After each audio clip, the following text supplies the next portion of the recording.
শুক্রবার বিজেপি কাটিগড়া মণ্ডল কার্যালয়ের মণ্ডল সভাপতি বিশালাক্ষ দেব ওরফে বাবলার পৌরোহিত্যে আয়োজিত হয় গাঁও চলো অভিযান শীর্ষক এক সভা। সভায় উপস্থিত ছিলেন কাটিগড়ার প্রাক্তন বিধায়ক অমরচাঁদ জৈন, গাঁও চলো অভিযানের আহ্বায়ক অমলেন্দু দাস, প্রাক্তন মণ্ডল সভাপতি নির্মলেন্দু চক্রবর্তী, বিস্তারক রাহুল দে, আইনজীবী মনোরঞ্জন নাথ সহ দলীয় কর্মকর্তারা। আসন্ন লোকসভা নির্বাচনকে সামনে রেখে আগামী 11ই ফেব্রুয়ারি মণ্ডলের অধীন 70টি বুথে 70 জন কর্মকর্তা প্রবাস অর্থাৎ রাত্রি বাস করে দলীয় নির্দেশ মতো কার্যসূচি পালন করবেন। এ নিয়ে সভায় বিস্তারিত আলোচনা করেন বক্তারা। এছাড়াও সাংগঠনিক বিভিন্ন বিষয়ে আলোকপাত করা হয় এদিনের সভায়। কাঠিগড়া থেকে স্মিতা মালাকারের রিপোর্ট, এনি 24 থেকে ভয়েসে স্বর্ণালী মিশ্র।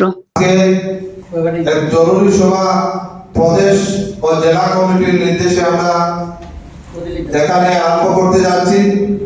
আমরা প্রত্যেক বুথে ডিলিমিটেশন হওয়ার আগে আমাদের মণ্ডলে 89টি বুথ ছিল। ডিলিমিটেশন হওয়ার পর বিহারা এবং ভুলুকা থেকে 60টি বুথ আমাদের এখানে অন্তর্ভুক্ত হয়েছে। আমাদের এখন 70টি বুথ নিয়ে কাটিগড়া মণ্ডলের বুথ কমিটি আছে। সেই অনুসারে 70টি বুথে এক একজনকে প্রবাস দায়িত্ব দেওয়া হয়েছে এবং সেই লিস্ট প্রদেশ জেলা কমিটি থেকে প্রদেশ কমিটিতে লিস্টটা অন্তর্ভুক্ত হয়েছে। তো আমাদের প্রদেশের নির্দেশ যে গাঁও চলো অভিযান কার্যসূচি শুরু করার জন্য সবচেয়ে প্রথম যে জিনিস দেখার, আমরা কি দেখবো ওইখানে বুথ কমিটিটা ঠিক আছে নাকি, খালি লেখাপড়া বুথ কমিটি আছে না সত্যিকারের 11টা দায়িত্ব পালন করছেন, সেটা কিন্তু আমাদের দেখার বিশেষ প্রয়োজন। এবং সেখানে কি ধরনের লোক কতজন আছেন, বাঙালি কতজন আছেন, বাঙালি এসসি কতজন আছেন, মণিপুরি কতজন আছেন, মারোয়ারি থাকে মারোয়ারি কতজন আছেন, যে যে সম্প্রদায়ের লোক আছেন সেটা ডিটেইলস লিখে আনতে হবে। এবং ওইখানে যদি কোনো ক্লাব থাকে বা কোনো অন্য কিছু থাকে ওদের সঙ্গে ওদের রেখে ওদের সঙ্গে মিটিং করতে হবে। যদি কোনো মন্দির থাকে ওই মন্দির পরিদর্শন করতে হবে। মন্দির সাফাই প্রোগ্রামে আমরা ওই দিন যুক্ত হতে লাগবে।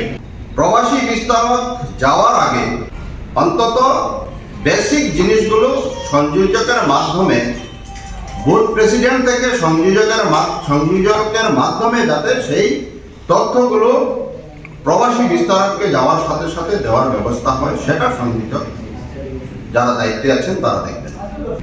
ভারতীয় জনতা পার্টি সভাপতি ভিত্তিক দলীয় সাংগঠনিক বিষয়গুলো চলে, তাই বুথ অত্যন্ত সংবেদনশীল স্থান, অত্যন্ত গুরুত্বপূর্ণ স্থান। বুথের সভাপতি সবচেয়ে শক্তিশালী। তাই আমাদের স্লোগান আছে না, বুথ জিতা তো চুনাও জিতা, বুথ কো হামে জিতনা है। তাই বুথ সভাপতিদের সর্বাবস্থায় সম্মান বজায় রেখে চলতে হবে। প্রবাসী বিস্তারক যাবেন তার আগে সংযোজক বুথ সভাপতির সাথে সম্পর্ক করে বুথের যে 11 জনের সমিতি আর সেই বুথ অধীনস্থ যারা শক্তি কেন্দ্র প্রমুখ বা অন্যান্য যারা ভারতীয় জনতা পার্টির মণ্ডলের, রাজ্যের, জেলার পর্যায়ের যারা বা জাতীয় পর্যায়ের কার্যকর্তা থাকেন তাদের সাথে সম্পর্ক করতে